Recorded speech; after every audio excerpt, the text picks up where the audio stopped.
Assalamualaikum warahmatullahi wabarakatuh.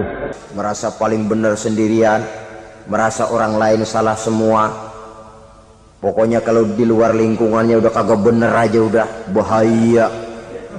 Saudara-saudara, ini juga penyakit yang disuntikan oleh iblis. Sebab iblis itu tipu dayanya luar biasa, strateginya lihai. Makin tinggi kualitas iman, ya makin berat upaya iblis untuk menjerumuskan kita. Karenanya saya mengajak, marilah kita bertoleransi, baik kepada non muslim, lebih-lebih lagi kepada sesama muslim yang kebetulan berbeda baju, berbeda kaos, berbeda organisasi, lain bendera yang dibawanya. Tapi toleransi mari kita canangkan. Kita terikat oleh ukhuwah Islamiyah.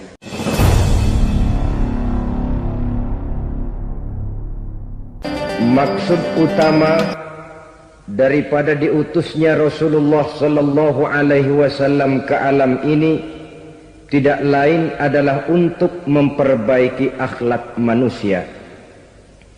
14 abad yang lalu, dari sebuah kota kecil yang tidak ada dalam peta, lahir satu proyek raksasa, proyek memperbaiki akhlak manusia.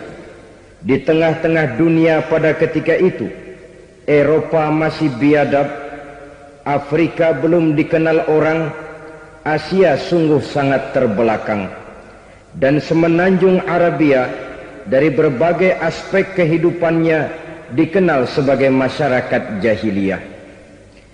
13 tahun pertama dari perjuangan selama periode Mekah, apa yang dilakukan oleh baginda Rasul tidak lain adalah memperbaiki akhlak manusia kepada Allah Subhanahu wa ta'ala dengan menanamkan roh, jiwa dan semangat tauhid. Kita tahu bahwa masyarakat jahiliyah menyembah batu, menyembah patung, menyembah berhala yang mereka buat sesuai dengan kekayaannya masing-masing. 360 berhala di sekeliling Ka'bah merupakan bukti nyata dari sesembahan mereka. Yang kaya membuat berhala dari emas lalu disembah, yang setengah kaya bikin patung dari perak lalu disembah, yang hampir miskin bikin Tuhan dari kayu lalu disembah, yang miskin benar tepung terigu diadonin lalu dibentuk seperti wujud seseorang kemudian disembah, dan apabila selesai nyembah perutnya terasa lapar, Tuhannya habis dipretelin. Sepanjang sejarah kemanusiaan cuma masyarakat jahiliyah saja yang sampai makan Tuhan. Sesadis-sadisnya bangsa Indonesia belum pernah sampai makan Tuhan. Maka menghadapi manusia seperti ini, yang pertama dilaksanakan oleh Rasul memperbaiki akhlak mereka kepada Allah, menanamkan la ilaha illallah, bahwa tidak ada Tuhan yang perlu disembah selain daripada Allah Subhanahu wa ta'ala. Ini hakikatnya merupakan inti daripada ajaran Rasul-Rasul terdahulu. Kenapa? Seluruh Rasul bersumber dari satu sumber yang sama, yaitu dari Allah Subhanahu wa ta'ala. Maka prinsip ajaran ketuhanan yang mereka bawa tentu saja sama. Nabi Adam mengajarkan la ilaha illallah, Nabi Nuh mengajarkan la ilaha illallah, cuma tentu sambungannya Nuh Rasulullah. Nabi Ibrahim mengajarkan la ilaha illallah, Ibrahim Rasulullah. Nabi Musa mengajarkan la ilaha illallah, Musa Rasulullah. Bahkan Nabi Isa mengajarkan la ilaha illallah, Isa Rasulullah. Dan Nabi Muhammad mengajarkan la ilaha illallah, Muhammadur Rasulullah. Akhlak manusia kepada Allah dengan menanamkan tauhid. Jadi kalau ingin berakhlak yang benar kepada Allah, jaga tauhid, pegang teguh akidah. Saudara-saudara kaum muslimin rahimakumullah, lawan daripada tauhid adalah kufur. Kufur bisa dua, bisa kufur iman, bisa kufur nikmat. Kufur itu sifatnya, kafir itu orangnya. Ada orang kufur iman, dan ini merusak akhlak kepada Allah Subhanahu wa ta'ala. Kufur iman itu kadang-kadang bentuknya syirik, orangnya disebut musyrik. Kufur iman itu kadang-kadang bentuknya nifak, orangnya disebut munafik. Kufur iman itu kadang-kadang bentuknya riddah, orangnya disebut murtad. Ini merupakan jenis daripada kufur-kufur iman dan tergelincirnya manusia daripada akhlak kepada Allah Subhanahu wa ta'ala. Benar, di zaman sekarang kita tidak menyembah berhala. Memang di zaman sekarang kita tidak menyembah patung. Iya, kita tidak berkeyakinan Tuhan lebih dari satu.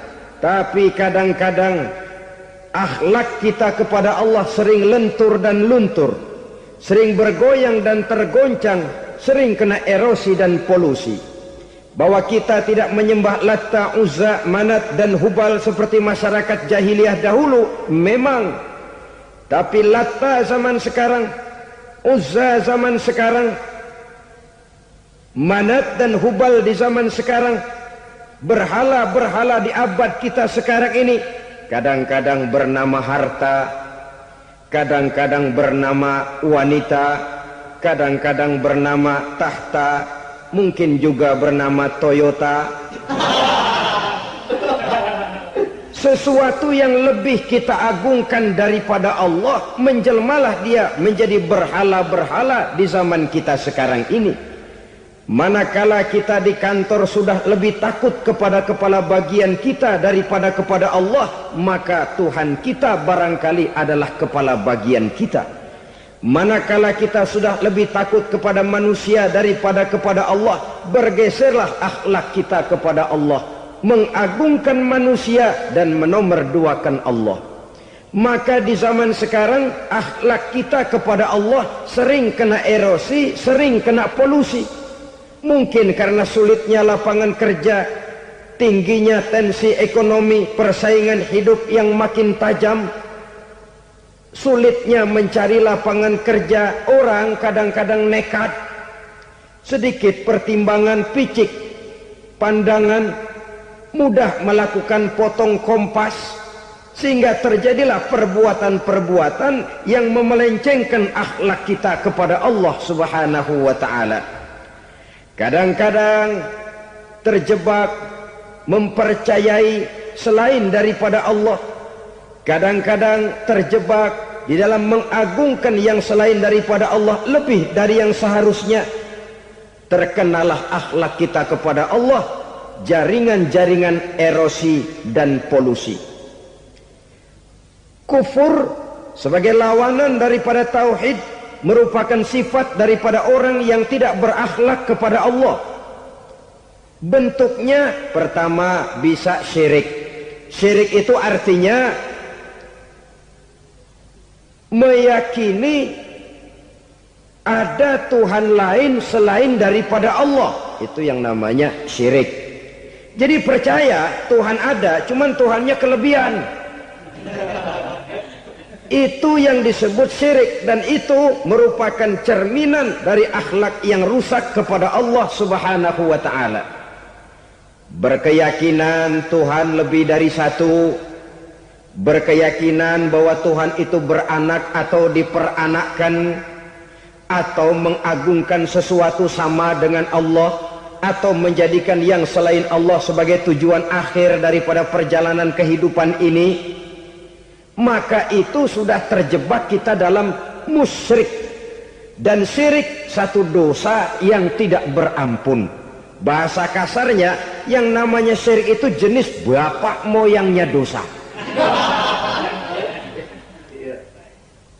Saudara-saudara, sebab itu saya pesan, kalau memang terpaksa, biasanya yang tinggal di kota-kota besar itu kalau tidak kepengen dosa kan susah.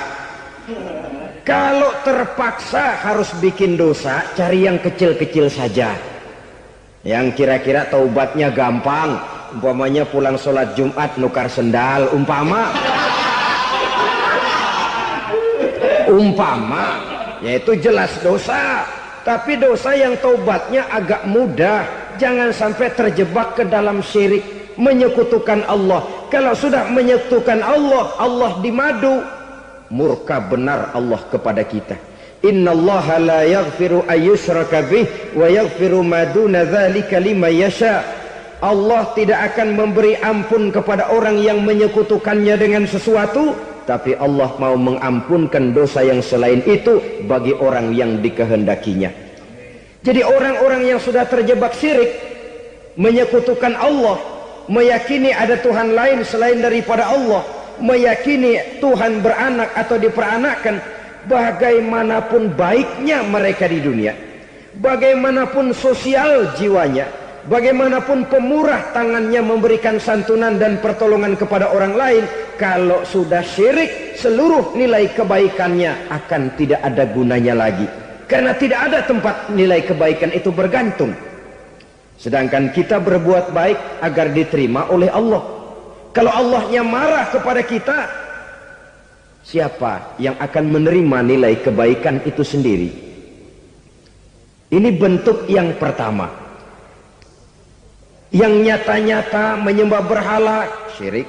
Yang nyata-nyata beriktikad Tuhan lebih dari satu, syirik. Atau yang tersamar. Yang tersamar itu yang sering jadi penyakit kita. Saya sejak ada perkutut ini di rumah, perkutut. Saudara-saudara, yang merusak akhlak kepada Allah, yang merusak tauhid setelah syirik, bisa juga berbentuk nifak. Nifak itu sifatnya, orang yang punya sifat nifak disebut munafik. Asal katanya dari nafakun. Nafakun itu satu lubang yang punya dua muka, seperti goa, ada tempat masuk, ada tempat keluar. Maka munafik orang yang punya dua muka. Kalau bahasa kita, pandai bermain minyak di atas air, manis jika berhadapan, balik belakang lain bicara. Sehingga apa yang dinamakan nifak, kata Imam Ali Al-Jurjani dalam kitab ta'rifatnya, izharul imanu bil lisan wa kitmanul kufri bil qalbi. Menyatakan, menampakkan iman dengan lidahnya, tapi menyembunyikan kekafiran dalam hatinya. Dengan kata lain, lidahnya mah iman, hatinya mah kafir. Padahal hati itu yang dilihat, padahal hati itu yang dinilai. Kenapa lidahnya mengaku iman? Ya mungkin karena kepepet, mungkin karena kepentingan, mungkin karena ingin mencari kelemahan orang, lalu dia pura-pura beriman. Tapi sesungguhnya hatinya kufur. Ini merupakan penyakit munafik. Dan terus terang, menghadapi orang munafik jauh lebih berat daripada menghadapi orang kafir. Kenapa? Munafik ini kan musuh dalam selimut. Mau dibilang musuh nyata-nyata, apalagi di zaman Rasul ya, ketika periode Madinah, berat sekali menghadapi orang munafik. Mau dibilang kafir, kalau ketemu assalamualaikumnya medok juga. Mau dibilang mukmin, di belakang ngegerundel, nyari-nyari penyakit, nyari-nyari lantaran, mencari-cari gara-gara. Kalau kafir jelas kafirnya, kalau musyrik jelas musyriknya. Tapi munafik, di depan kita dia mengaku beriman, di belakang kita dia caci maki kita. Maka demikian rupa watak orang munafik, Allah benci betul. Sampai dalam Quran orang munafik itu divonis innal munafikin fid darkil asfal minan nar. Orang-orang munafik di dasar jurang neraka yang paling bawah, keraknya neraka. Saudara-saudara kaum muslimin rahimakumullah, sebab munafik sangat berbahaya, membahayakan umat, membahayakan agama. Di depan kita mereka ngaku pura-pura beriman, kalau pidato luar biasa, memuji agama setinggi langit, menampakkan seolah-olah dia orang yang dekat dengan agama. Saudara-saudara, agama penting, agama mutlak. Tapi yang ngomong begitu agamanya apa, remeng-remeng. Cuma sekedar lipstick, cuma sekedar dekorasi, cuma sekedar kamuflase buat ngibuli orang lain. Dia mengaku beragama, mengatakan agama mutlak, menganggap agama penting, seolah-olah memperhatikan benar tentang tatanan kehidupan beragama, tapi sebenarnya di hatinya tidak lebih berkecamuk penyakit-penyakit kufur. Maka sifat munafik ini termasuk menodai tauhid, artinya merusak akhlak kita kepada Allah Subhanahu wa ta'ala. Sifat yang ketiga yang juga merusak akhlak kita kepada Allah dinamakan riddah. Riddah itu sifatnya, orang yang punya sifat riddah disebut murtad. Murtad keluar dari Islam. Keluar dari Islam tentu tadinya di dalam Islam. Oleh satu perbuatan dia bisa menjadi murtad. Misalnya tadinya dia iman benar kepada Allah, tapi melarat. Kadang-kadang sehari masak, 3 hari libur. Akhirnya oleh kesulitan ekonomi dia tidak kuat. Ada yang menawarkan kebaikan, dibawain supermi, dibawain obat-obatan, diberikan beras. Goyah imannya. Keluar dia dari Islam, ikut agama orang yang memberikan pertolongan kepadanya, memilih kesenangan sebentar dengan mengorbankan kebahagiaan yang kekal. Maka orang semacam itu riddah sifatnya, murtad orangnya, keluar dari Islam. Dan yang menyebabkan kita murtad bukan cuma orang nyata-nyata memproklamirkan diri keluar dari Islam tapi lalu mengikuti agama orang lain. Bukan cuma itu. Mengakui ada Rasul lagi sesudah Nabi Muhammad bisa menyebabkan kita murtad. Mengingkari nikmat Allah bisa menyebabkan kita murtad. Meyakini semua agama benar bisa menyebabkan orang menjadi murtad. Meragukan kesempurnaan dan kelengkapan Al-Quran bisa menyebabkan orang jadi murtad. Mengingkari sunnah bisa menyebabkan orang menjadi murtad.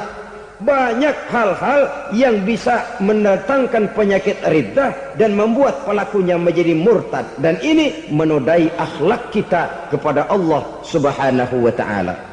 Itu tadi kufur iman, saudara-saudara. Nyata-nyata mengingkari Allah, baik dalam bentuk syirik, nifak, ataupun riddah. Kufur yang kedua dinamakan kufur nikmat. Apa itu kufur nikmat? Sitru ni'matil mun'im au ya'malu fi mukhalafatil mun'im. Menutup-nutup nikmat Allah atau melakukan perbuatan yang menentang, bertentangan dengan kehendak yang memberikan nikmat. Jadi kufur nikmat pertama, nutup-nutupin Tuhan. Tuhan jalingin. Duit lu banyak amat, dari mana? Gua kerja. Lalu kerjanya nomor 1. Orang yang berakhlak kepada Allah, dia akan menjawab, kamu uangnya kok banyak, dari mana? Rezeki dari Allah. Caranya, saya kerja. Kerja itu cara, rezeki itu dari Allah datangnya. Bukankah di zaman sekarang kita sering terpleset? Ini merupakan cerminan dari rapuhnya akhlak kita kepada Allah Subhanahu wa ta'ala. Karena usaha saya memang, karena saya peras keringat banting tulang, tentu. Tapi sadarkah kita bahwa sepanjang yang bisa kita lakukan cuma berusaha, peras keringat banting tulang, pergi pagi pulang sore. Tapi bisakah kita memastikan hasil usaha kita? Apalagi yang paling dekat, misalnya saja yang sungguh-sungguh di luar jangkauan kemampuan kita, soal rezeki, soal jodoh, soal maut. Kitakah yang mengatur? Kitakah yang menentukan? Subhanallah. Manusia sungguh tidak berdaya menghadapi 3 hal paling pokok ini. Rezeki, kita cuma bekerja. Kitakah yang menentukan? Tidak. Kita berusaha saja, rezeki belum pasti dapat. Apalagi kalau kita tidak berusaha. Jangan terjebak dalam fatalisme. Belum perang udah nyerah. Emang dasar rezeki datangnya dari Tuhan, nggak usah kerja dan ntar juga kalau dia datang. Dari mana datangnya? Kerja saja belum tentu dapat rezeki, apalagi kalau tidak kerja. Yang jelas usaha perlu kepastian, itu urusan Allah. Ini akhlak kepada Allah Subhanahu wa ta'ala. Jodoh juga begitu. Kita berusaha, kita berupaya, Allah menghendaki lain jadinya. Maut juga begitu. Siapa sih yang pengen ngadepi maut? Siapa sih yang pengen mati? Siapa sih yang pengen ketemu malaikat Israel? Tidak seorang pun kalau ditanya, kecuali mereka yang putus asa ya. Kalau otaknya masih normal, mau mati mesti belakangan dulu dari dikit. Tapi yang satu itu saudara, kalau dia sudah datang, tenaga mana yang bisa menolak? Kalau dia sudah berkunjung, kekuatan mana yang bisa menghindar?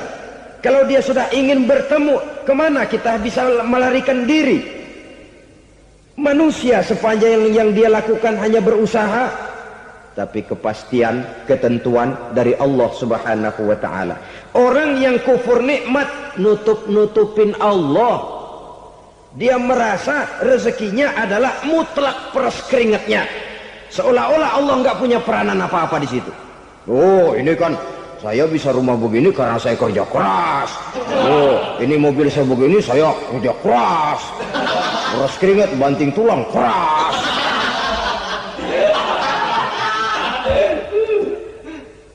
Saudara-saudara kaum muslimin rahimahkumullah.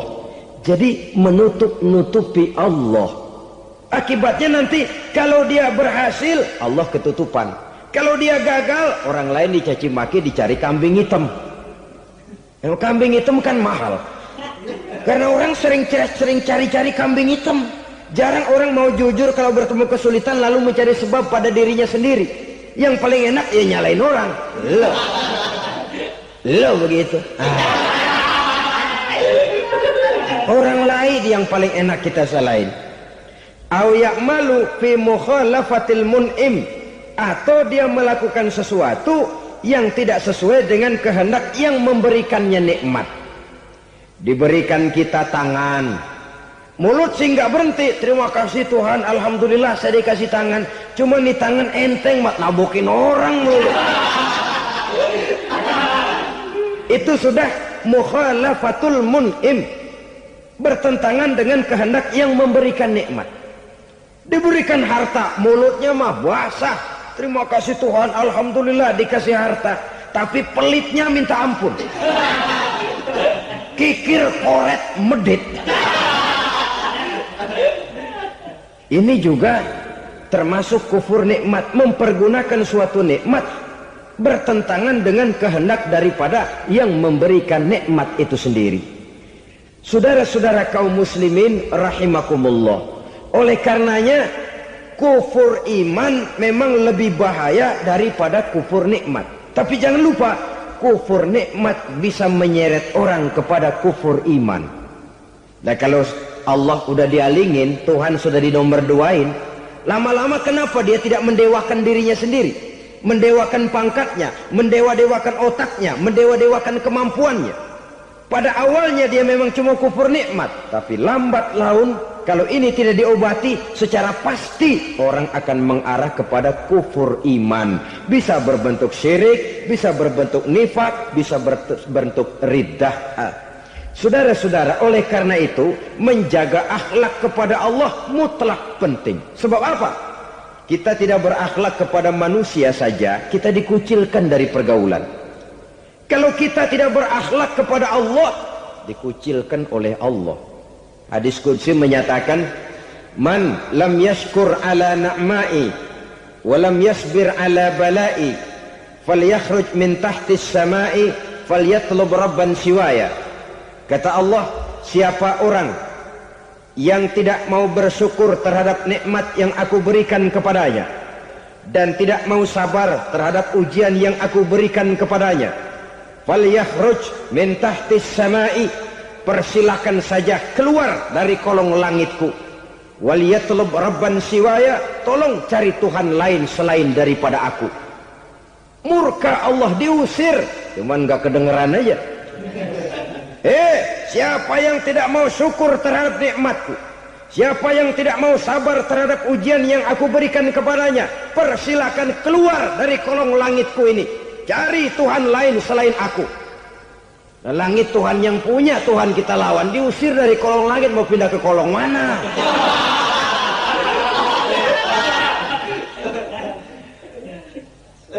Jadi jangan merasa kufur nikmat kan enteng. Iya, kelihatannya begitu, tidak sebahaya kufur iman. Tapi kufur nikmat ini merupakan anak tangga yang kalau kita sudah mulai naik, kita akan naik terus sampai kepada tingkat di mana kita mengalami kufur iman.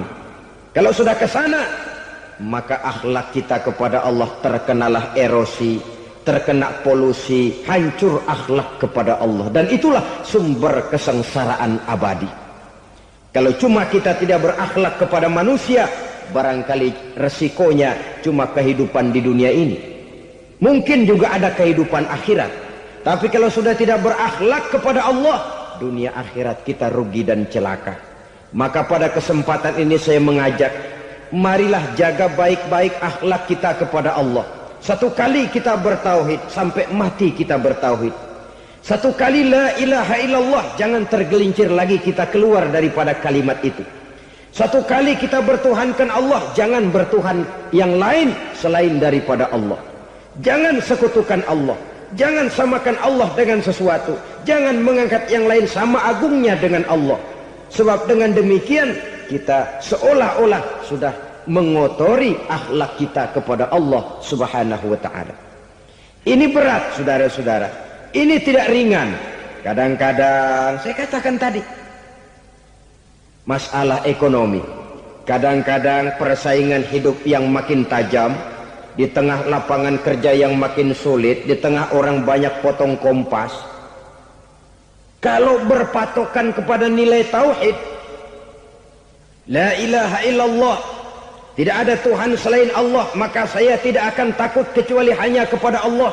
Saya tidak akan menggantungkan hidup kecuali hanya kepada Allah. Saya tidak akan minta rezeki kecuali hanya kepada Allah. Kadang-kadang situasi yang nekat membuat kita kehilangan keseimbangan, kehilangan pertimbangan, picik pandangan. Akibatnya kita merusak akhlak kepada Allah Subhanahu wa ta'ala. Ironinya kan orang sekarang kalau ditanya, lu nyolong ya? Iya. Kok berani? Emang. Lu nggak tahu Tuhan lihat? Tahu. Kok nyolong juga? Biarin. Kalau Tuhan mah lihat, jangan ribut. Enggak ribut katanya. Kalau orang lihat, 2 orang saja tahu, geger kelurahan. Ini kan sudah mendustai dirinya sendiri, sudah merusak akhlaknya kepada Allah Subhanahu wa ta'ala. Tuhan enggak ribut katanya. Saudara hadirin yang saya hormati, jadi oleh karenanya akhlak kita kepada Allah merupakan basis daripada kehidupan beragama. Kalau itu sudah mulai rapuh, mulai terkena erosi dan polusi, mulai rusak, dikhawatirkan nanti nilai ibadah kita kepada Allah juga akan turut ambruk karenanya. Saudara-saudara kaum muslimin rahimakumullah, tugas yang kedua memperbaiki akhlak manusia kepada sesama manusia. Kita tahu Islam sesuai dengan namanya adalah agama damai. Maka akhlak manusia kepada sesama manusia menempati porsi yang penting dalam kehidupan beragama. Bagaimana seorang muslim bergaul, bertata krama terhadap sesama manusia. Mari kita lihat lebih jauh persoalannya. Untuk memudahkan pembicaraan dari kacamata agama, kita kelompokkan saja manusia itu dalam 2. Pertama yang seiman dan yang kedua yang tidak seiman. Yang tidak seiman itu kita sebut saja kufur atau kafir. Nah, kepada yang kafir pun kita diajarkan untuk berakhlak. Apalagi kepada yang memang nyata-nyata seiman, sekeyakinan, seakidah. Kemanapun Islam datang, ke negara manapun ia masuk, ia tidak menaburkan kerusakan. Jadi tidak benar kalau orang pernah itu menggambarkan saking sentimennya seorang orientalis pernah menggambarkan Nabi Muhammad di tangan kirinya Quran, di tangan kanannya pedang, menggambarkan seolah-olah Islam dikembangkan dengan kekerasan. Sebenarnya tidak sama sekali. Kalaupun dalam sejarah perkembangan Islam pernah terjadi perang, maka perang dalam Islam sesungguhnya apabila kita amati sejarahnya bukan untuk memaksakan agama, karena memang agama tidak bisa dipaksakan, tetapi justru untuk mempertahankan agama dari segala macam hambatan, rintangan, hinaan dan fitnahan. Tapi kemanapun yang jelas Islam masuk, dia tidak pernah membuat kekacauan, kerusuhan ataupun penghancuran. Candi Prambanan bahkan dipugar, gereja-gereja tidak ada yang dihancurkan oleh umat Islam. Kenapa? Islam agama damai. Soal agama, soal lakum dinukum waliyadin, la ikraha fid din, qad tabayyana ar-rusydu minal ghayy. Tidak ada paksaan dalam beragama, sebab nyata yang benar dengan yang tidak benar. Belum pernah ada orang kafir masuk ke perkampungan orang Islam lalu dikejar-kejar, diteriakin kafir, kafir, sunatin.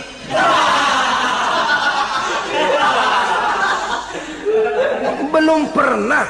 Kenapa? Islam menghormati orang lain agama. Nah, yang kafir ini macam-macam, saudara. Ada kafir harbi. Nah, ini kafir kerok. Ini kafir yang nyata-nyata memproklamirkan permusuhan kepada umat Islam, nyata-nyata mengganggu ketenangan umat Islam. Kafir yang seperti ini yang boleh diperangi. Misalnya kita mau sembahyang Jumat dijagain, nggak boleh sembahyang Jumat, getok palanya. Kafir harbi artinya tantangan perang datang dari mereka, bukan kita yang mulai, mereka yang buka front. Prinsipnya umat Islam tidak boleh mencari-cari musuh, tapi pun tidak boleh lari kalau ketemu musuh. Musuh jangan dicari, ketemu jangan lari. Karena itu kesan seolah-olah umat Islam ini teroris, umat Islam ini destroyer, umat Islam ini sering menimbulkan keonaran, kerusakan, sungguh satu fitnahan yang sangat keji. Umat Islam adalah umat yang cinta damai. Islam di masa perkembangannya masuki Eropa melalui Selat Gibraltar, Jabal Tariq, memasuki Spanyol. Islam tidak pernah meruntuhkan gereja, Islam tidak pernah membunuh orang-orang Nasrani. Bahkan Islam mewariskan peradaban dan kebudayaan yang begitu tinggi nilainya di bidang ilmu pengetahuan, sampai ketika itu Barat banyak mengkaji ilmu pengetahuan dari dunia Islam. Buku-buku berbahasa Arab diterjemahkan ke bahasa Yunani, dipelajari oleh para cendekiawan di negeri Barat sana. Mereka mengambil manfaat yang banyak dari masuknya Islam ke Eropa. Sementara gereja tetap berdiri dengan megahnya, kuil-kuil tempat peribadatan tidak satupun yang diusik-usik. Kenapa? Islam agama yang cinta damai. Asal dia tidak diganggu, asal kehormatannya tidak dihinakan. Jadi kafir harbi, kafir yang nyata-nyata nantang perang, ngajak berkelahi, itu kafir yang nyari penyakit. Kafir harbi ini boleh diperangi dengan catatan mereka yang memang mulai. Yang kedua kafir zimmi. Kafir zimmi, kafir yang hidup di tengah mayoritas muslim, tapi mereka mau hidup dengan aman, damai, tenang. Mereka wajib dilindungi. Bahkan Nabi pernah memberikan satu jaminan, man aza zimmiyan faqad azani. Siapa yang mengganggu orang kafir zimmi sama saja dengan mengganggu saya. Kehormatannya dijaga, harta bendanya dilindungi, anak istrinya pun dilindungi. Dan ini jadi kenyataan. Saudara bisa lihat di negara-negara yang mayoritas penduduknya beragama Islam, orang-orang kafir di luar Islam hidup dengan tenang, aman, damai. Di Saudi Arabia, di luar tanah haram, di luar Mekah dan Madinah, banyak orang-orang kafir mencari nafkah. Mereka tenang, aman, dilindungi undang-undang. Begitu di Mesir, begitu di negara Indonesia yang berdasarkan Pancasila ini. Kehidupan beragama menimbulkan gairah, rukun, tenang, aman, damai, sepanjang tidak saling ganggu, tidak saling usik, menghargai orang yang sudah beragama, tidak menjadikan penganut suatu agama sebagai sasaran dari dakwah agama lainnya. Saudara-saudara kaum muslimin rahimakumullah. Jadi memang oleh Al-Quran kita dianjurkan asyidda 'alal kuffar ruhama bainahum. Tegas kepada orang kafir, kasih sayang kepada sesama muslim.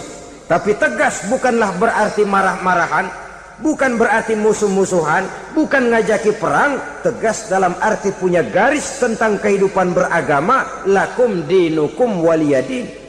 Soal kehidupan sosial, mari kerjasama. Bangun jalan, ayo rame-rame. Siskamling, mari bebarengan. Bikin puskesmas, mari sama-sama. Tapi kalau sudah soal agama, itu tidak perlu ada toleransi agama.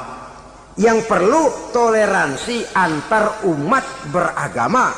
Kalau umatnya mau kerjasama silakan, tapi tidak menyangkut soal ibadah. Jangan kerjasama di bidang ibadah. Itu kerjasama yang salah pasang, saudara-saudara. Sehingga dengan demikian toleransi adalah menyangkut kehidupan antar umat beragama. Sedangkan agama sendiri punya kapling yang nyata. Sehingga dengan demikian tegas kepada orang kafir dalam arti kita punya satu kepribadian. Tidak ngambang. Nggak lalu kalau ditanya orang, sebenarnya agama lu apa sih? Ah, gua mah gimana musimnya aja. Agama pakai musim kayak rambutan. Akhirnya ya begitu, musim-musiman. Ke masjid kelihatan, ke gereja hayo, ke candi nongol, ke apa? Bingung malaikat bagaimana nyatetnya nih bocah ini. Di mana aja ada. Kita punya satu kepribadian. Saya muslim dan garis saya ini, lakum dinukum waliyadin. Bagi Tuhan persilakan agama Tuhan, bagi kami agama kami. Kami hormati Tuhan, Tuhan hormat kepada kami. Tapi soal agama, kaplingnya jelas.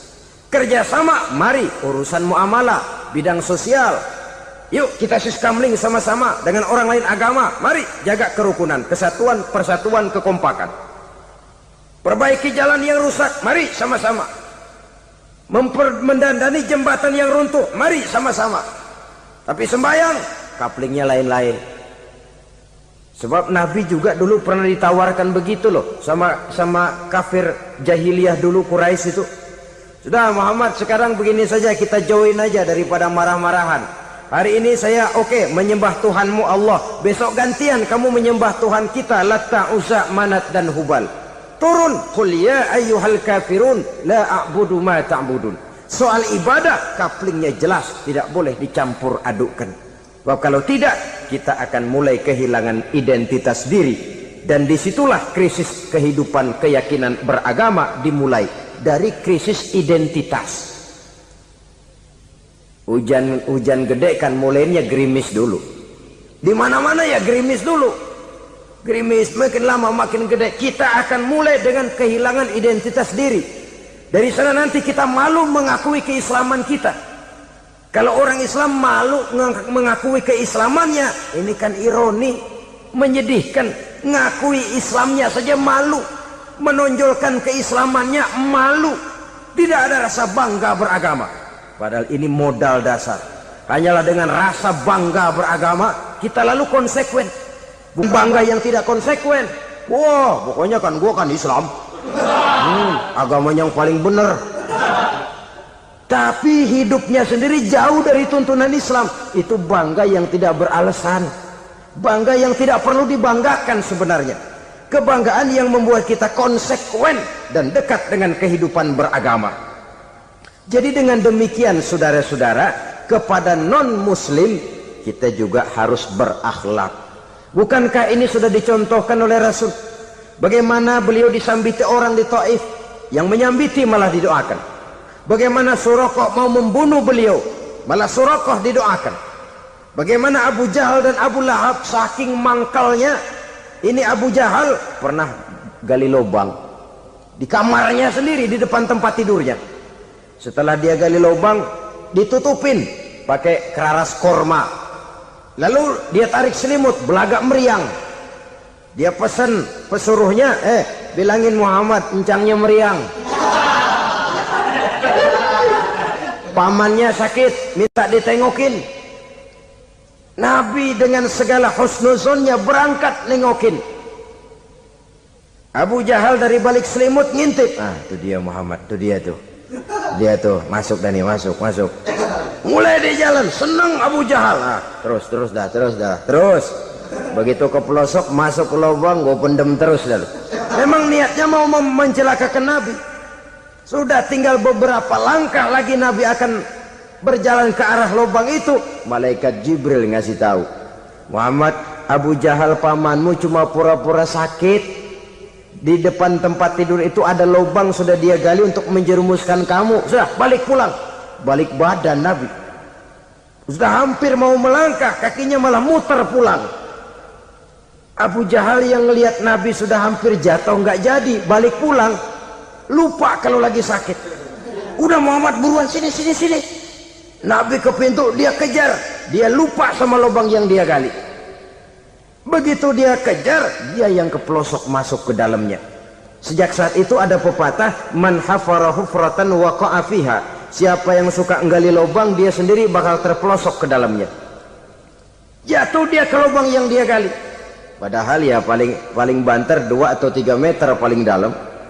Dari dalam lubang itu dia teriak-teriak, Muhammad, tolongin, pamanmu kecebur. Kasih tahu Muhammad, kasih tahu.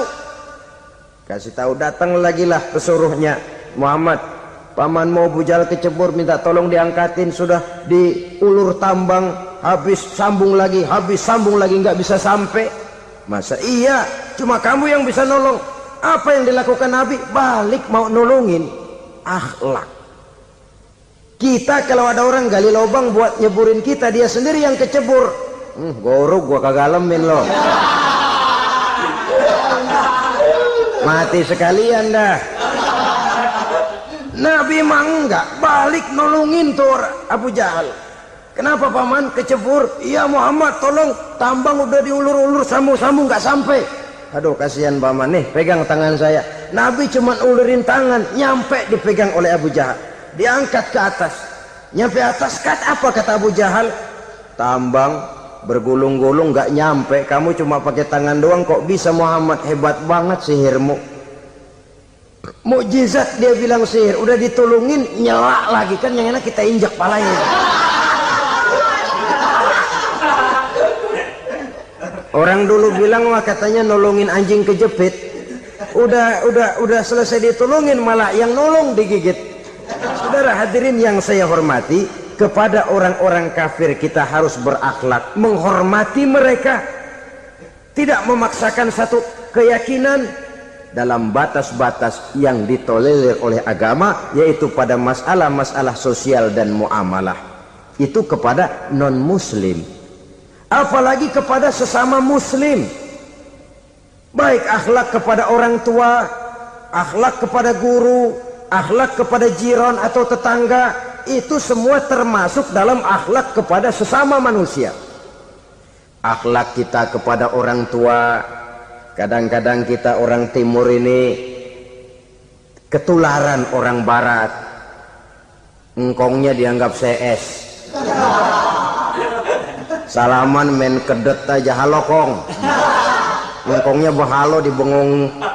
Saudara-saudara kaum muslimin rahimakumullah, akhlak yang tua kepada yang muda, akhlak yang muda kepada yang tua, kepada jiran dan tetangga, kepada sanak famili dan handai tolan, pendeknya kepada sesama muslim.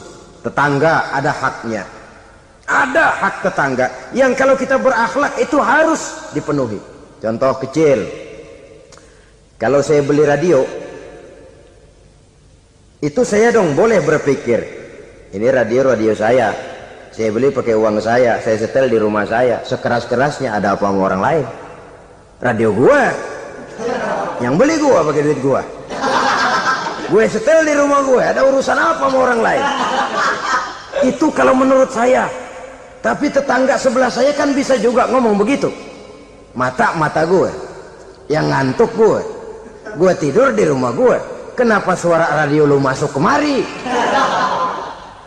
Ketika itulah lalu kebebasan saya nyetel radio dibatasi oleh kebebasan tetangga saya yang mau tidur. Ini sudah akhlak namanya. Umpamanya lagi ada Nabi ajarkan, iza tobakhta maraqatan fa'akthir ma'aha wa ta'ahad jiranaka. Kalau kamu masak sayur, banyakin kuahnya, bagiin tetangga kamu. Bukan bagiannya itu yang jadi soal, tapi akhlak kepada tetangga. Udah tahu tetangganya kelaparan, diseksa, goreng ikan asin, se-RW baunya ngayap, kembang kempis orang nungguin. Saudara hadirin ma'asyiral muslimin rahimakumullah. Jadi dengan demikian, kalau sudah kembali kepada orang-orang yang nilai imannya sama dengan kita, apapun organisasinya, apapun baju yang mereka pakai, kaos yang mereka pakai, jaket yang mereka pakai, kalau sudah seakidah, seiman, jaga akhlak kita. Pendapat boleh berbeda, kaos boleh tidak sama, jaket boleh beraneka warna, bendera boleh beragam-ragam, tapi ukhuwah Islamiyah ini utamakan. Adalah lebih baik mencari persamaan dalam kehidupan dan bukan memperbesar perbedaan. Hanyalah dengan mengembangkan nilai-nilai akhlak semacam ini, toleransi tidak hanya diperlukan kepada yang non-muslim, kepada sesama muslim pun toleransi. Artinya apa? Jangan memponis amalan orang lain. Yang usolli, yang tidak usolli, berjalanlah menurut keyakinannya masing-masing. Jangan lalu memponis, itu namanya nggak toleransi. Kamu nggak pakai usolli ya? Enggak. Brengsek. Kamu pakai usolli ya? Iya. Bid'ah. Nah, dua-duanya kagak yang benar. Kalau yang sembahyang kagak benar, bagaimana yang kagak sembahyang? Apa itu yang benar?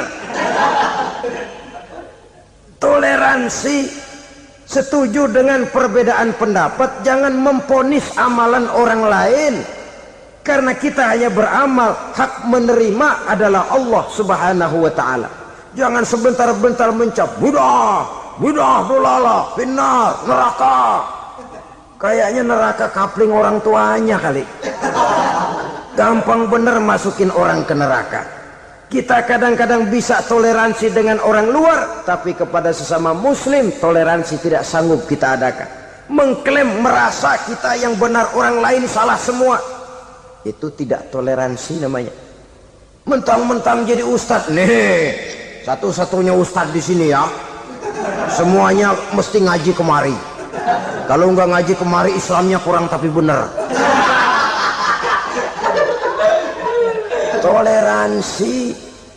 Saudara-saudara kaum muslimin rahimakumullah, lapang dada menghargai orang yang berbeda pendapat, apalagi kalau perbedaan pendapat itu menyangkut hal-hal yang tidak prinsipil, menyangkut hal-hal yang sekunder dalam kehidupan beragama, menyangkut masalah-masalah yang dalam bahasa fikih disebut soal-soal furu'iyah. Tidak usah menyebabkan kita bersih tegang. Kepala sama hitam pendapat boleh berbeda dan halal. Bahkan Nabi mengatakan ikhtilafu ummati rahmatun. Perbedaan pendapat di kalangan umatku bahkan menjadi rahmah, sepanjang perbedaan pendapat itu diiringi dengan rasa toleransi. Tapi kalau sudah main baku hantam, main klaim, memponis orang lain, akhirnya timbullah keretakan. Jangan heran kadang-kadang satu masjid dua kelir. Ya soal kelir boleh kelar-kelir, boleh kelar-kelir, tapi kalau harus terlalu mencolok menyebabkan timbulnya keretakan, saya kira yang akan turun bukan lagi rahmah tapi bala.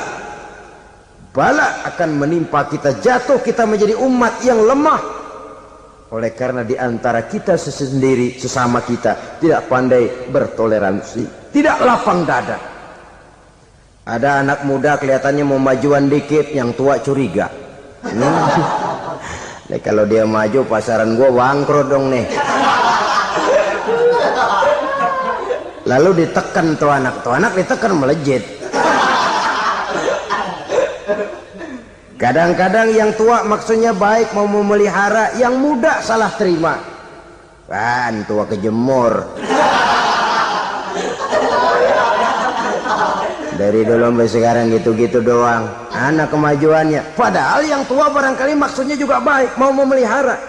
Sebenarnya kalau kita bisa mencoba mencari titik temu dengan alur komunikasi, tidak merasa diri yang paling benar, tapi toleransi, boyak menerima pendapat orang lain, setidaknya mau mendengar omongan orang. Yang susah kalau udah kena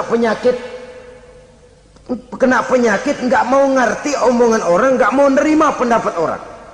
Kodok di kolong tempayan, cukeng kayu asem, asal ijo udah ijo aja ijo dah. Nggak ngerti omongan orang, yang kayak begini yang orang jadi kesandung. Oleh karena itu saudara-saudara, alangkah nikmatnya kehidupan ini apabila kita menyadari kita ini ummatan wahidah, satu umat yang satu, yang diikat dengan akidah. Kalau kepada yang non muslim saja kita diajarkan untuk berakhlak, apatah lagi kepada yang seiman, seakidah, sekeyakinan. Wajarkah perbedaan pendapat yang kecil-kecil lalu menyebabkan kita bertolak belakang, cerai-berai, centang perenang? Bila bertemu di jalan yang satu menyisih ke kiri, yang lain menyingkir ke kanan. Kalaupun juga bercampur di tengah kumpulan orang banyak, persis air dengan minyak. Yang atu melengos, yang atu madep mojok. Orang lain senyum, dia mau pada manyun. Saudara-saudara kaum muslimin rahimakumullah, realita ini walaupun tidak enak, pahit, tapi masih hidup di sebagian masyarakat kita. Ini yang perlu kita atasi. Soal toleransi kepada orang lain, sejarah sudah membuktikan. Mari kita jangan cuma bisa mengajak orang lain, umat lain untuk bertoleransi dengan kita, tapi kepada sesama kita, toleransi ini perlu kita tegakkan, perlu kita bina, terutama di dalam kita menuju bentuk ideal daripada konsep ukhuwah Islamiyah ini, yang memang selalu kita akan cari bentuk-bentuk idealnya sejalan dengan perkembangan situasi dan kondisi yang dihadapi oleh umat. Perbedaan organisasi, perbedaan kepentingan organisasi tidak seharusnya menyebabkan kita merasa meremehkan orang lain dan mengangkat diri, mengklaim diri sebagai yang ter. Jadi dengan demikian, apabila yang pertama tadi akhlak kepada Allah dinamakan hablum minallah, maka yang kedua ini merupakan hablum minan nas. Jikalau baik akhlak kita kepada Allah, baik akhlak kita kepada manusia, nikmat rasanya menjalani kehidupan. Kadang-kadang orang akhlaknya kepada manusia baik, tapi kepada Allah tidak baik. Hormat sama yang tua, menyayangi yang muda, sama tetangga rukun, tapi sama Tuhan nggak mau sujud. Ini baik kepada manusia, tapi tidak berakhlak kepada Allah.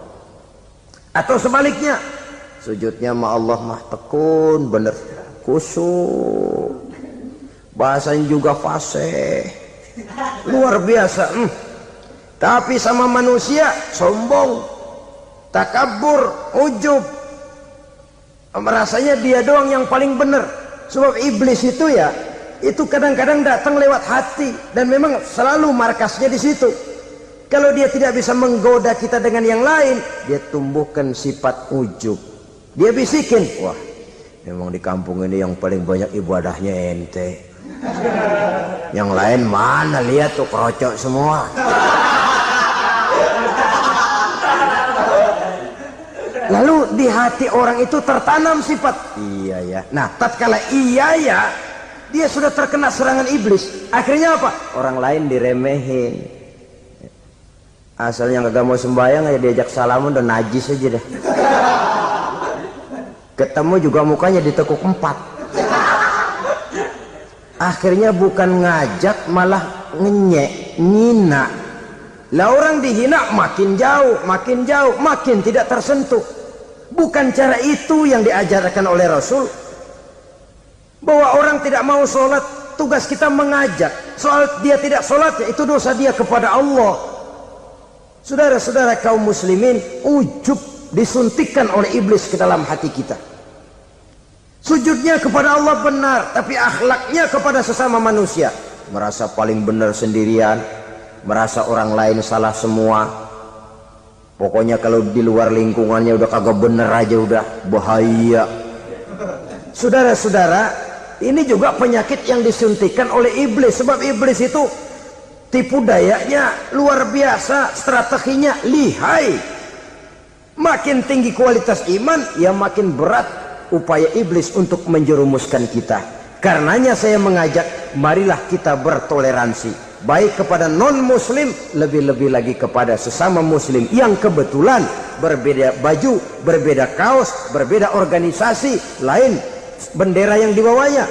Tapi toleransi mari kita canangkan. Kita terikat oleh ukhuwah Islamiyah.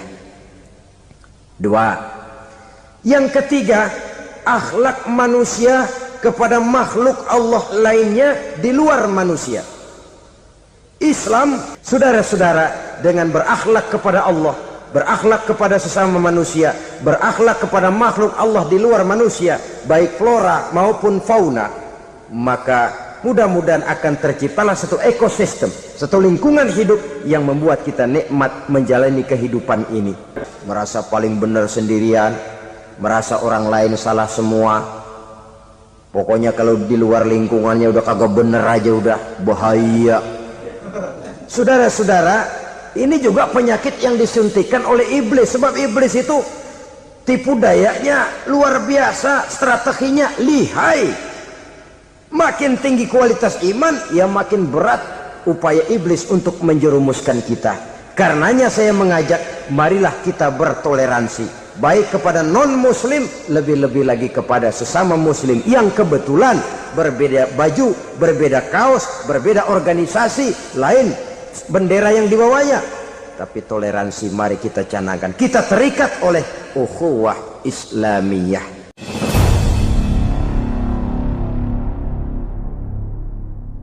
Maksud utama daripada diutusnya Rasulullah sallallahu alaihi wasallam ke alam ini tidak lain adalah untuk memperbaiki akhlak manusia. 14 abad yang lalu, dari sebuah kota kecil yang tidak ada dalam peta, lahir satu proyek raksasa, proyek memperbaiki akhlak manusia. Di tengah-tengah dunia pada ketika itu, Eropa masih biadab, Afrika belum dikenal orang, Asia sungguh sangat terbelakang, dan semenanjung Arabia dari berbagai aspek kehidupannya dikenal sebagai masyarakat jahiliyah. 13 tahun pertama dari perjuangan selama periode Mekah, apa yang dilakukan oleh baginda Rasul tidak lain adalah memperbaiki akhlak manusia kepada Allah Subhanahu wa ta'ala dengan menanamkan roh, jiwa dan semangat tauhid. Kita tahu bahwa masyarakat jahiliyah menyembah batu, menyembah patung, menyembah berhala yang mereka buat sesuai dengan kekayaannya masing-masing. 360 berhala di sekeliling Ka'bah merupakan bukti nyata dari sesembahan mereka.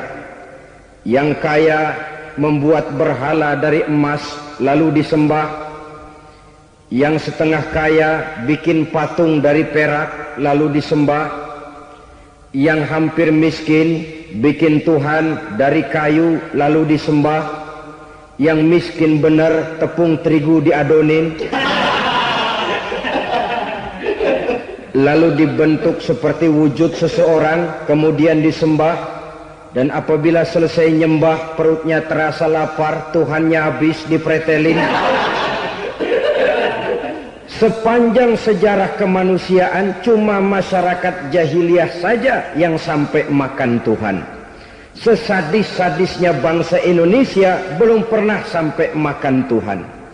Maka menghadapi manusia seperti ini, yang pertama dilaksanakan oleh Rasul memperbaiki akhlak mereka kepada Allah, menanamkan la ilaha illallah bahwa tidak ada Tuhan yang perlu disembah selain daripada Allah Subhanahu wa ta'ala. Ini hakikatnya merupakan inti daripada ajaran rasul-rasul terdahulu. Kenapa? Seluruh rasul bersumber dari satu sumber yang sama, yaitu dari Allah Subhanahu wa ta'ala. Maka prinsip ajaran ketuhanan yang mereka bawa tentu saja sama. Nabi Adam mengajarkan la ilaha illallah. Nabi Nuh mengajarkan la ilaha illallah. Cuma tentu sambungannya Nuh Rasulullah. Nabi Ibrahim mengajarkan la ilaha illallah, Ibrahim Rasulullah. Nabi Musa mengajarkan la ilaha illallah, Musa Rasulullah. Bahkan Nabi Isa mengajarkan la ilaha illallah, Isa Rasulullah. Dan Nabi Muhammad mengajarkan la ilaha illallah, Muhammadur Rasulullah. Akhlak manusia kepada Allah dengan menanamkan tauhid.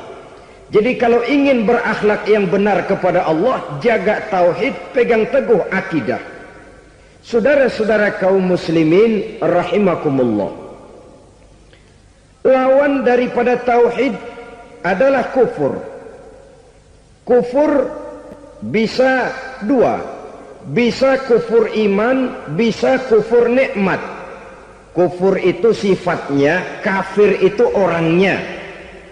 Ada orang kufur iman, dan ini merusak akhlak kepada Allah Subhanahu wa ta'ala. Kufur iman itu kadang-kadang bentuknya syirik, orangnya disebut musyrik. Kufur iman itu kadang-kadang bentuknya nifak, orangnya disebut munafik. Kufur iman itu kadang-kadang bentuknya riddah, orangnya disebut murtad. Ini merupakan jenis daripada kufur-kufur iman dan tergelincirnya manusia daripada akhlak kepada Allah Subhanahu wa ta'ala. Benar, di zaman sekarang kita tidak menyembah berhala. Memang di zaman sekarang kita tidak menyembah patung. Iya, kita tidak berkeyakinan Tuhan lebih dari satu. Tapi kadang-kadang akhlak kita kepada Allah sering lentur dan luntur, sering bergoyang dan tergoncang, sering kena erosi dan polusi. Bahwa kita tidak menyembah Latta, Uzza, Manat dan Hubal seperti masyarakat jahiliyah dahulu, memang. Tapi Latta zaman sekarang, Uzza zaman sekarang, Manat dan Hubal di zaman sekarang, berhala-berhala di abad kita sekarang ini, kadang-kadang bernama harta, kadang-kadang bernama wanita, kadang-kadang bernama tahta, mungkin juga bernama Toyota.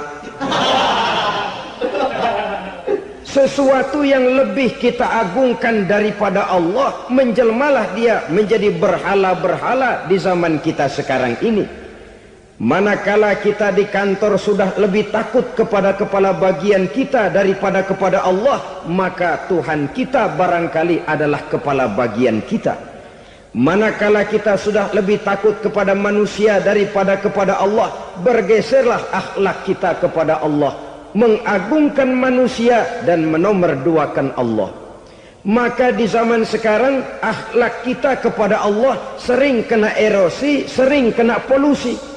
Mungkin karena sulitnya lapangan kerja, tingginya tensi ekonomi, persaingan hidup yang makin tajam, sulitnya mencari lapangan kerja, orang kadang-kadang nekat.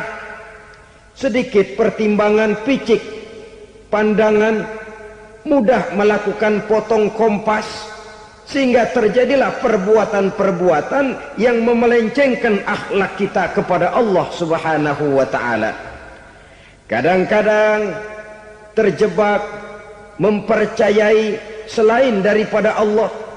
Kadang-kadang terjebak di dalam mengagungkan yang selain daripada Allah lebih dari yang seharusnya. Terkenalah akhlak kita kepada Allah jaringan-jaringan erosi dan polusi. Kufur sebagai lawanan daripada tauhid merupakan sifat daripada orang yang tidak berakhlak kepada Allah. Bentuknya pertama bisa syirik, Syirik itu artinya meyakini ada Tuhan lain selain daripada Allah. Itu yang namanya syirik. Jadi percaya Tuhan ada, cuman Tuhannya kelebihan. Itu yang disebut syirik, dan itu merupakan cerminan dari akhlak yang rusak kepada Allah Subhanahu wa ta'ala. Berkeyakinan Tuhan lebih dari satu, berkeyakinan bahwa Tuhan itu beranak atau diperanakkan, atau mengagungkan sesuatu sama dengan Allah, atau menjadikan yang selain Allah sebagai tujuan akhir daripada perjalanan kehidupan ini, maka itu sudah terjebak kita dalam musyrik. Dan syirik satu dosa yang tidak berampun. Bahasa kasarnya, yang namanya syirik itu jenis bapak moyangnya dosa. Saudara-saudara, sebab itu saya pesan, kalau memang terpaksa, biasanya yang tinggal di kota-kota besar itu kalau tidak kepengen dosa kan susah. Kalau terpaksa harus bikin dosa, cari yang kecil-kecil saja, yang kira-kira taubatnya gampang. Umpamanya pulang sholat Jumat nukar sendal, umpama, yaitu jelas dosa. Tapi dosa yang taubatnya agak mudah. Jangan sampai terjebak ke dalam syirik, menyekutukan Allah. Kalau sudah menyekutukan Allah, Allah dimadu, murka benar Allah kepada kita. Innallaha la yaghfiru ayyushraka bih wa yaghfiru ma duna dzalika liman yasha. Allah tidak akan memberi ampun kepada orang yang menyekutukannya dengan sesuatu, tapi Allah mau mengampunkan dosa yang selain itu bagi orang yang dikehendakinya. Jadi orang-orang yang sudah terjebak syirik, menyekutukan Allah, meyakini ada Tuhan lain selain daripada Allah, meyakini Tuhan beranak atau diperanakkan, bagaimanapun baiknya mereka di dunia, bagaimanapun sosial jiwanya, bagaimanapun pemurah tangannya memberikan santunan dan pertolongan kepada orang lain, kalau sudah syirik, seluruh nilai kebaikannya akan tidak ada gunanya lagi, karena tidak ada tempat nilai kebaikan itu bergantung. Sedangkan kita berbuat baik agar diterima oleh Allah. Kalau Allahnya marah kepada kita, siapa yang akan menerima nilai kebaikan itu sendiri? Ini bentuk yang pertama. Yang nyata-nyata menyembah berhala, syirik. Yang nyata-nyata beriktikad Tuhan lebih dari satu, syirik. Atau yang tersamar. Yang tersamar itu yang sering jadi penyakit kita. Saya sejak ada perkutut ini di rumah, perkutut. Saudara-saudara, yang merusak akhlak kepada Allah, yang merusak tauhid setelah syirik, bisa juga berbentuk nifak. Nifak itu sifatnya, orang yang punya sifat nifak disebut munafik. Asal katanya dari nafakun. Nafakun itu satu lubang yang punya dua muka, seperti goa, ada tempat masuk, ada tempat keluar. Maka munafik orang yang punya dua muka. Kalau bahasa kita, pandai bermain minyak di atas air, manis jika berhadapan, balik belakang lain bicara. Sehingga apa yang dinamakan nifak, kata Imam Ali Al-Jurjani dalam kitab ta'rifatnya, izharul imanu bil lisan wa kitmanul kufri bil qalbi. Menyatakan, menampakkan iman dengan lidahnya, tapi menyembunyikan kekafiran dalam hatinya. Dengan kata lain, lidahnya mah iman, hatinya mah kafir. Padahal hati itu yang dilihat, padahal hati itu yang dinilai.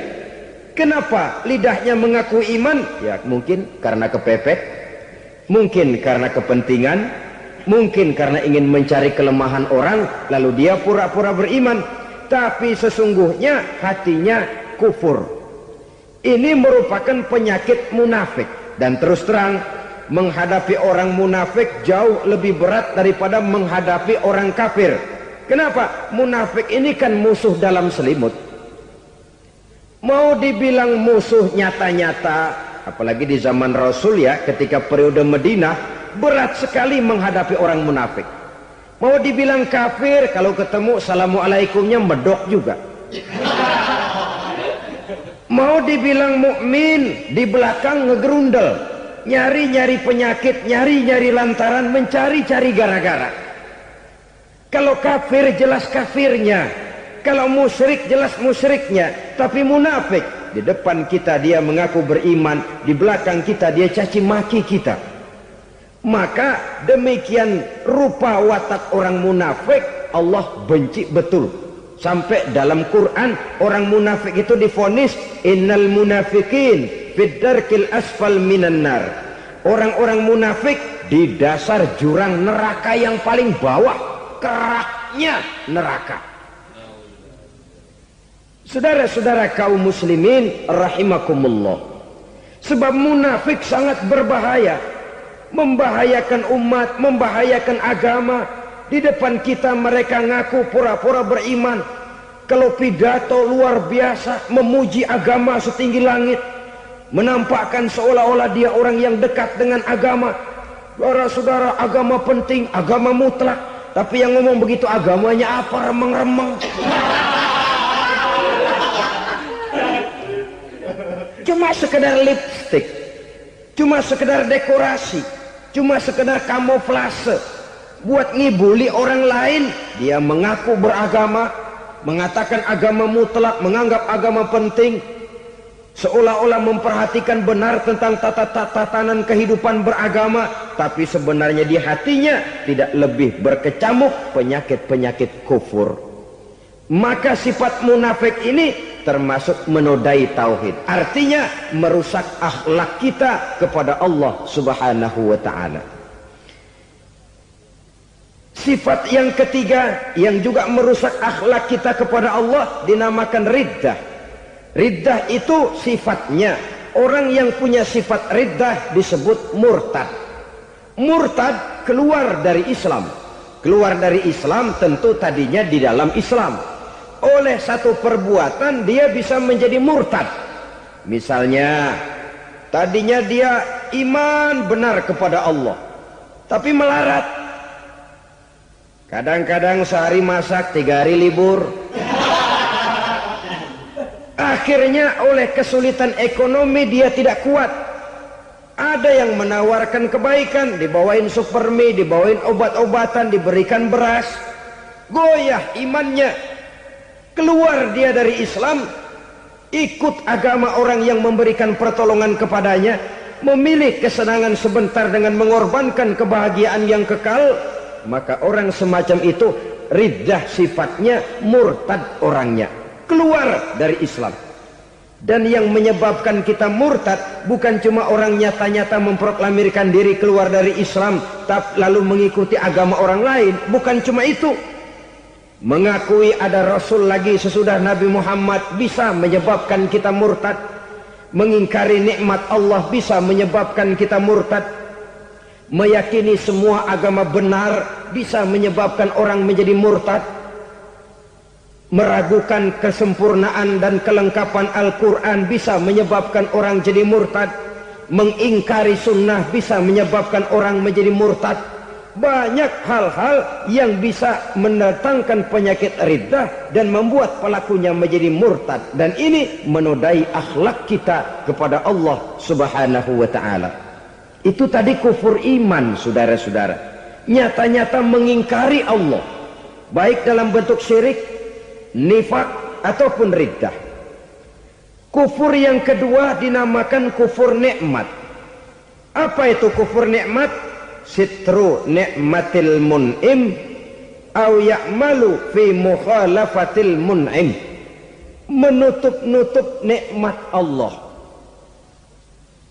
atau melakukan perbuatan yang menentang, bertentangan dengan kehendak yang memberikan nikmat. Jadi kufur nikmat pertama, nutup-nutupin Tuhan. Tuhan jalingin. Duit lu banyak amat, dari mana? Gua kerja. Lalu kerjanya nomor 1. Orang yang berakhlak kepada Allah, dia akan menjawab, kamu uangnya kok banyak dari mana? Rezeki dari Allah. Caranya, saya kerja. Kerja itu cara, rezeki itu dari Allah datangnya. Bukankah di zaman sekarang kita sering terpleset? Ini merupakan cerminan dari rapuhnya akhlak kita kepada Allah Subhanahu wa ta'ala. Karena usaha saya memang, karena saya peras keringat banting tulang, tentu. Tapi sadarkah kita bahwa sepanjang yang bisa kita lakukan cuma berusaha, peras keringat banting tulang, pergi pagi pulang sore. Tapi bisakah kita memastikan hasil usaha kita?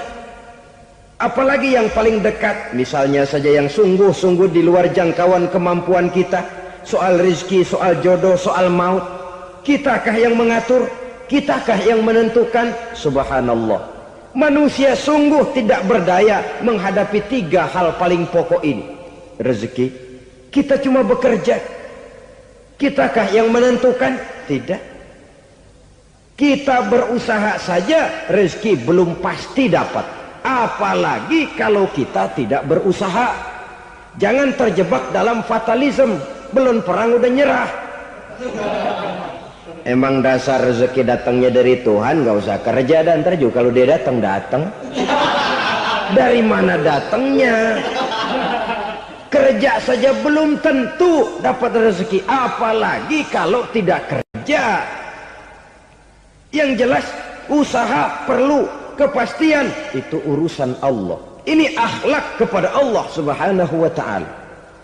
Jodoh juga begitu. Kita berusaha, kita berupaya, Allah menghendaki lain jadinya. Maut juga begitu. Siapa sih yang pengen ngadepi maut? Siapa sih yang pengen mati? Siapa sih yang pengen ketemu malaikat Israel? Tidak seorang pun kalau ditanya, kecuali mereka yang putus asa ya.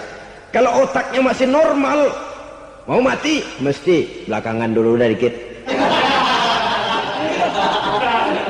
Tapi yang satu itu saudara, kalau dia sudah datang, tenaga mana yang bisa menolak? Kalau dia sudah berkunjung, kekuatan mana yang bisa menghindar? Kalau dia sudah ingin bertemu, kemana kita bisa melarikan diri? Manusia sepanjang yang dia lakukan hanya berusaha, tapi kepastian, ketentuan dari Allah Subhanahu wa ta'ala. Orang yang kufur nikmat, nutupin Allah. Dia merasa rezekinya adalah mutlak peras keringatnya. Seolah-olah Allah nggak punya peranan apa-apa di situ. Oh, ini kan saya bisa rumah begini karena saya kerja keras. Oh, ini mobil saya begini, saya kerja keras. Peras keringat, banting tulang, keras.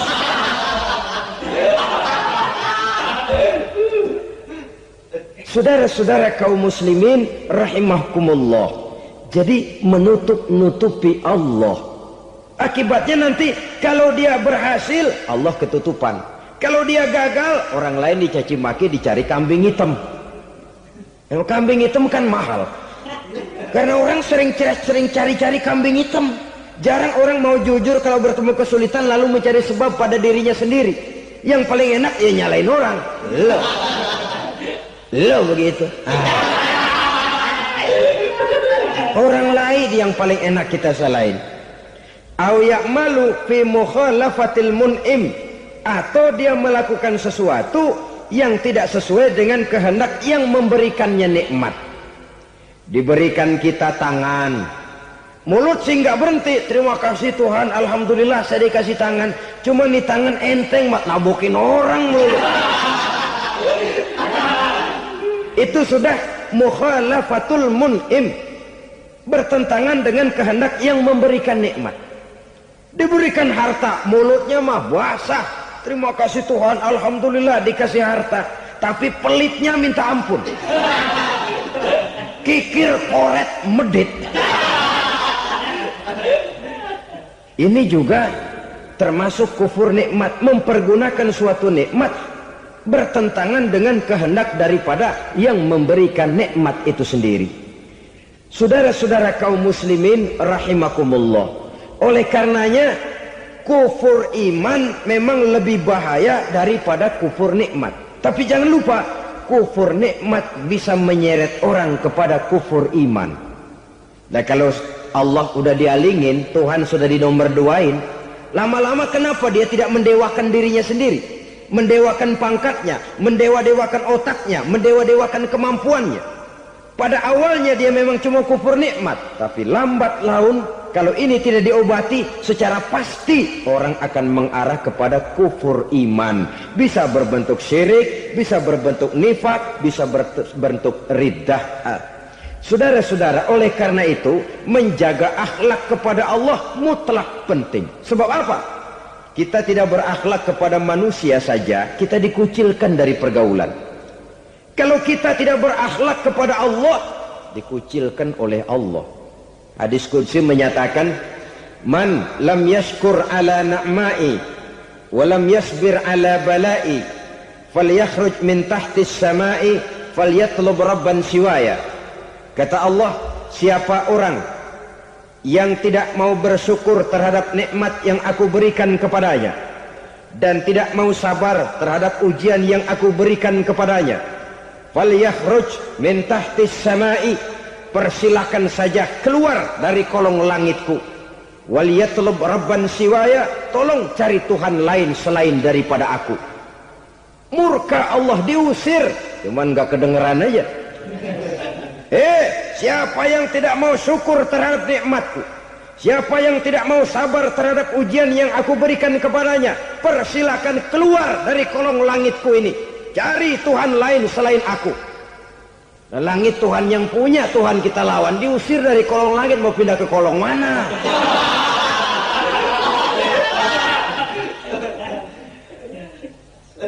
Jadi jangan merasa kufur nikmat kan enteng. Iya, kelihatannya begitu, tidak sebahaya kufur iman. Tapi kufur nikmat ini merupakan anak tangga yang kalau kita sudah mulai naik, kita akan naik terus sampai kepada tingkat di mana kita mengalami kufur iman.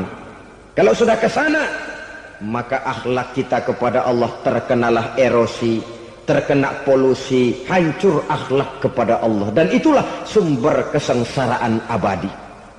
Kalau cuma kita tidak berakhlak kepada manusia, barangkali resikonya cuma kehidupan di dunia ini. Mungkin juga ada kehidupan akhirat. Tapi kalau sudah tidak berakhlak kepada Allah, dunia akhirat kita rugi dan celaka. Maka pada kesempatan ini saya mengajak, marilah jaga baik-baik akhlak kita kepada Allah. Satu kali kita bertauhid, sampai mati kita bertauhid. Satu kali la ilaha illallah, jangan tergelincir lagi kita keluar daripada kalimat itu. Satu kali kita bertuhankan Allah, jangan bertuhan yang lain selain daripada Allah. Jangan sekutukan Allah, jangan samakan Allah dengan sesuatu, jangan mengangkat yang lain sama agungnya dengan Allah.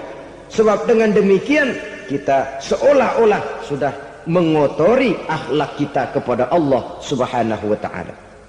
Ini berat, saudara-saudara. Ini tidak ringan. Kadang-kadang saya katakan tadi, masalah ekonomi, kadang-kadang persaingan hidup yang makin tajam, di tengah lapangan kerja yang makin sulit, di tengah orang banyak potong kompas. Kalau berpatokan kepada nilai tauhid, la ilaha illallah, tidak ada Tuhan selain Allah, maka saya tidak akan takut kecuali hanya kepada Allah. Saya tidak akan menggantungkan hidup kecuali hanya kepada Allah. Saya tidak akan minta rezeki kecuali hanya kepada Allah. Kadang-kadang situasi yang nekat membuat kita kehilangan keseimbangan, kehilangan pertimbangan, picik pandangan. Akibatnya kita merusak akhlak kepada Allah Subhanahu wa ta'ala. Ironinya kan orang sekarang kalau ditanya, lu nyolong ya? Iya. Kok berani? Emang. Lu nggak tahu Tuhan lihat? Tahu. Kok nyolong juga? Biarin. Kalau Tuhan mah lihat, jangan ribut. Enggak ribut katanya. Kalau orang lihat, 2 orang saja tahu, geger kelurahan. Ini kan sudah mendustai dirinya sendiri, sudah merusak akhlaknya kepada Allah Subhanahu wa ta'ala. Tuhan enggak ribut katanya. Saudara hadirin yang saya hormati, jadi oleh karenanya akhlak kita kepada Allah merupakan basis daripada kehidupan beragama.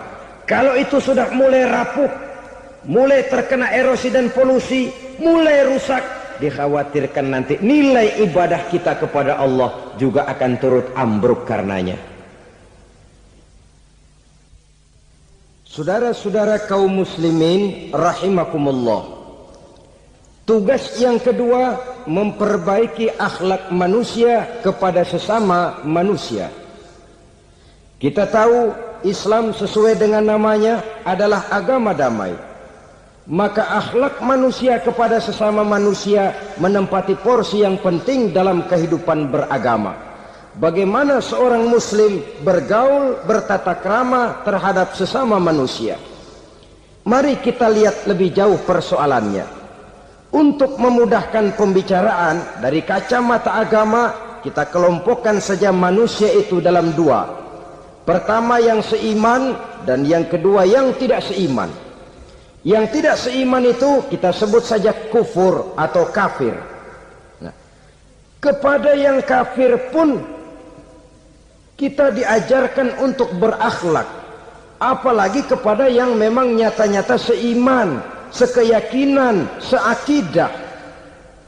Kemanapun Islam datang, ke negara manapun ia masuk, ia tidak menaburkan kerusakan.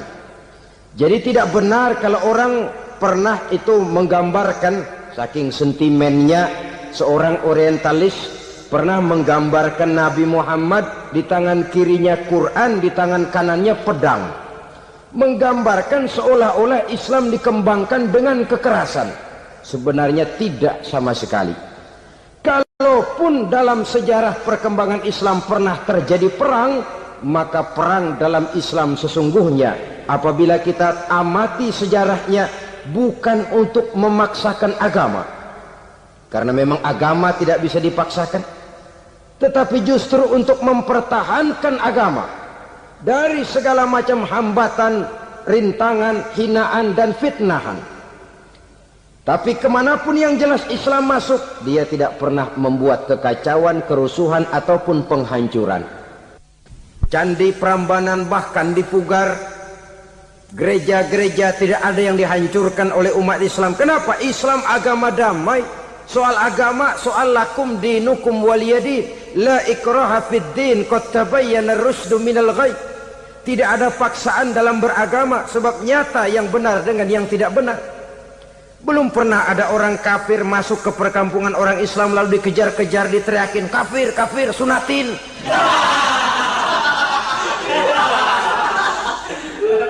Belum pernah. Kenapa? Islam menghormati orang lain agama. Nah, yang kafir ini macam-macam, saudara. Ada kafir harbi. Nah, ini kafir kerok. Ini kafir yang nyata-nyata memproklamirkan permusuhan kepada umat Islam. Nyata-nyata mengganggu ketenangan umat Islam. Kafir yang seperti ini yang boleh diperangi. Misalnya kita mau sembahyang Jumat dijagain, nggak boleh sembahyang Jumat, getok palanya. Kafir harbi artinya tantangan perang datang dari mereka, bukan kita yang mulai, mereka yang buka front. Prinsipnya umat Islam tidak boleh mencari-cari musuh, tapi pun tidak boleh lari kalau ketemu musuh. Musuh jangan dicari, ketemu jangan lari. Karena itu kesan seolah-olah umat Islam ini teroris, umat Islam ini destroyer, umat Islam ini sering menimbulkan keonaran, kerusakan. Sungguh satu fitnahan yang sangat keji. Umat Islam adalah umat yang cinta damai. Islam di masa perkembangannya masuki Eropa melalui Selat Gibraltar, Jabal Tariq, memasuki Spanyol. Islam tidak pernah meruntuhkan gereja. Islam tidak pernah membunuh orang-orang Nasrani. Bahkan Islam mewariskan peradaban dan kebudayaan yang begitu tinggi nilainya di bidang ilmu pengetahuan. Sampai ketika itu Barat banyak mengkaji ilmu pengetahuan dari dunia Islam.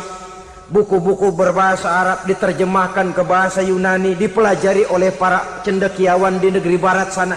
Mereka mengambil manfaat yang banyak dari masuknya Islam ke Eropa. Sementara gereja tetap berdiri dengan megahnya. Kuil-kuil tempat peribadatan tidak satupun yang diusik-usik. Kenapa? Islam agama yang cinta damai. Asal dia tidak diganggu, asal kehormatannya tidak dihinakan, Jadi kafir harbi, kafir yang nyata-nyata nantang perang, ngajak berkelahi. Itu kafir yang nyari penyakit. Kafir harbi ini boleh diperangi dengan catatan mereka yang memang mulai. Yang kedua, kafir zimmi.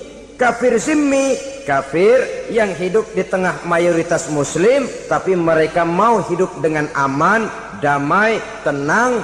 Mereka wajib dilindungi.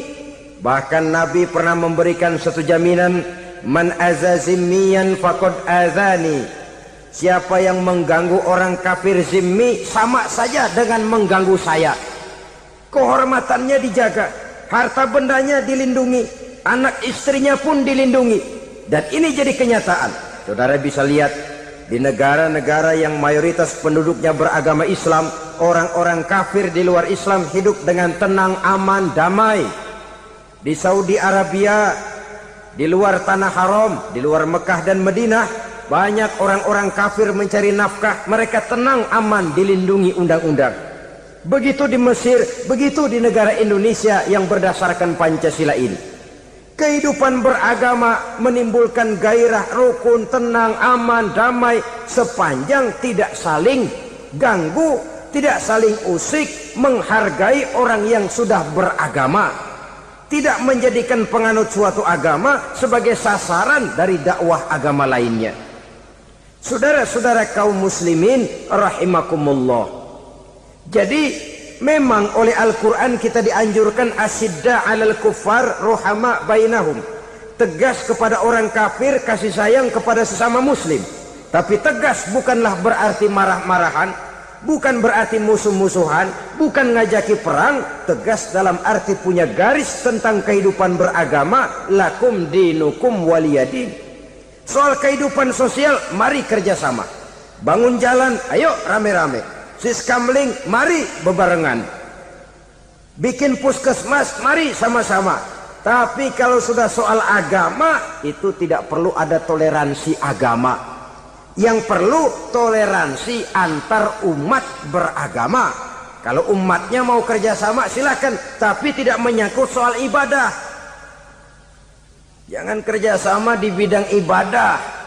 Itu kerjasama yang salah pasang, saudara-saudara.